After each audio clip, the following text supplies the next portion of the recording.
수능 특강 실전학습 1회 280페이지입니다. 우리는 읽기와 쓰기를 되풀이하며 살아간다. 읽기하고 쓰기가 나왔네요. 그죠? 그리고 이를 통해 알을 시작하는 거고, 또 알을 확장하고요. 타인과 의사소통을 한대요. 그죠? 누군가의 쓰기에서 비롯된 결과물 없이 읽기는 존재할 수 없다. 그래서 우리는 쓰기가 읽기보다 우선한다고 생각한대요. 그러나 무엇을 쓰고자 할 때 쓰기의 내용이 되는 그 무엇은 어디서 오는 것일까? 바로 그건 읽기에서 온다는 거죠.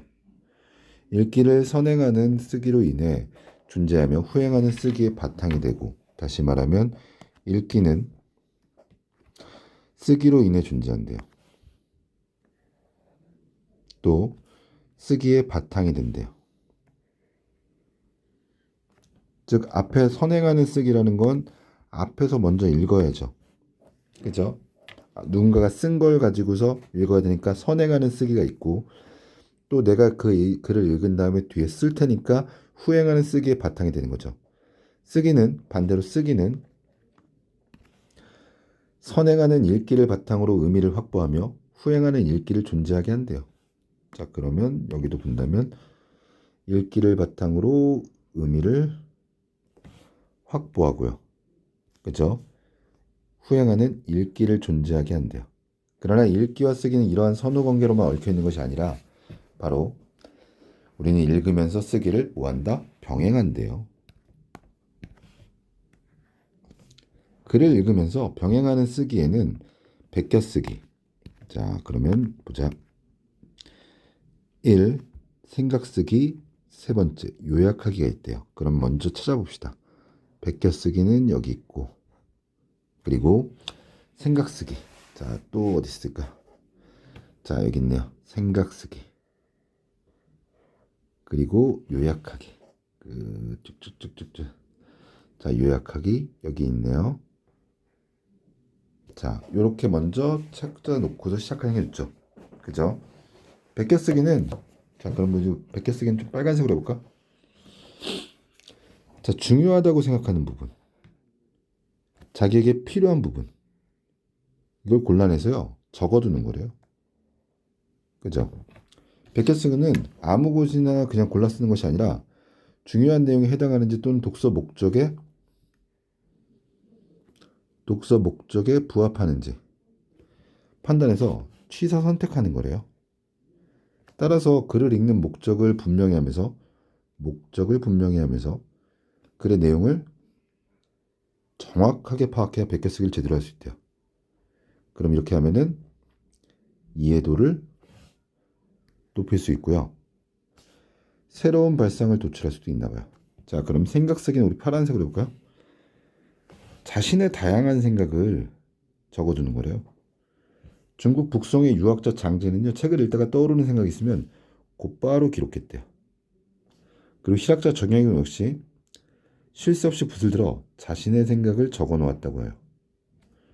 특히 경전을 읽으면서 궁금한 것, 그죠? 또 답이 떠오를 때, 자, 그걸 기록해 두었다고 합니다. 자, 요약하기는 검정색으로 볼까요? 글의 요점을 간추려 쓰는 거야. 요점을 간추리는 거네요. 지금 요 세 가지는 지금 다 읽으면서 쓰는 거죠.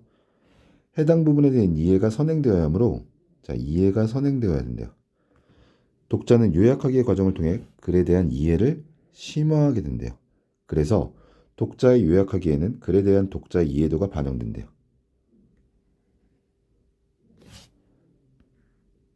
자, 요약하기는 중요하지 않은 내용은 삭제해요. 그리고 핵심 내용을 선택한대요. 그리고 나열되어 있는 하위 개념을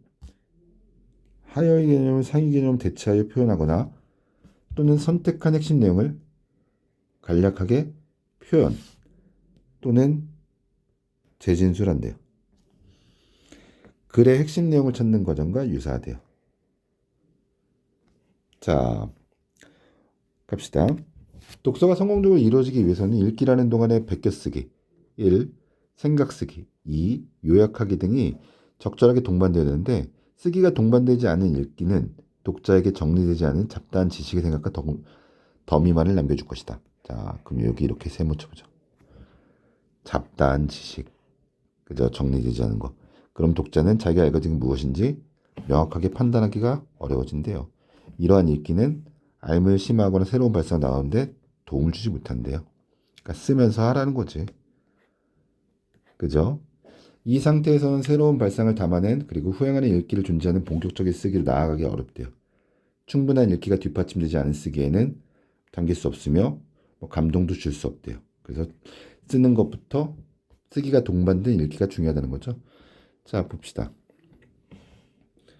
자, 1번은 나왔으니까 어렵지 않네요. 읽기를 하기 위해서 먼저 쓰기에서 비롯된 결과물이 있어야 된다. 그죠? 글을 읽으면서 병행하는 쓰기도 있고 글을 읽은 후에 하는 쓰기도 있다. 그죠?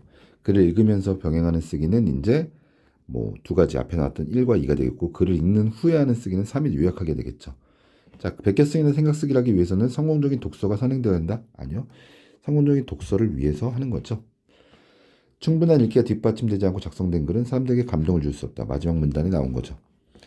자, 그 다음 기억과 니은이네요. 기억은 뭡니까? 병행하는 쓰기고요. 본격적인 쓰기.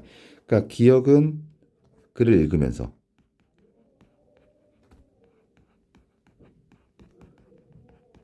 니은은 글을 읽고 나서. 그죠? 기억과 니은에 모두 해당하는 예로 베껴 쓰기가 있다. 아니죠.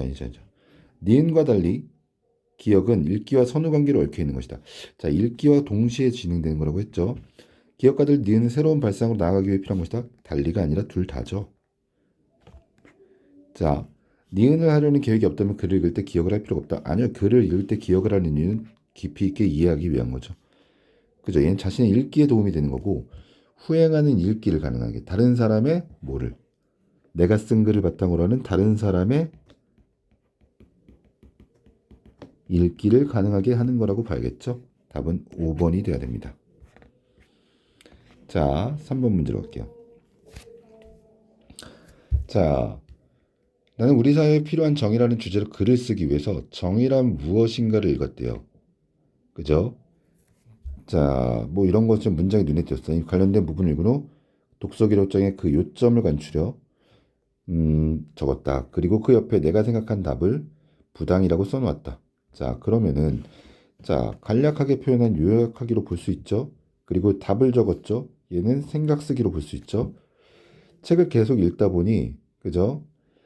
정의에 관한 세 가지 개념의 구절이 나왔는데 나는 이 책의 핵심이 여기에 있다고 생각하여 그것에 밑줄 치고 독서 기록장에 정의에 관한 세 가지 견해라고 적었다. 이건 내용을 그대로 적었으니까 베껴 쓰기가 되겠죠.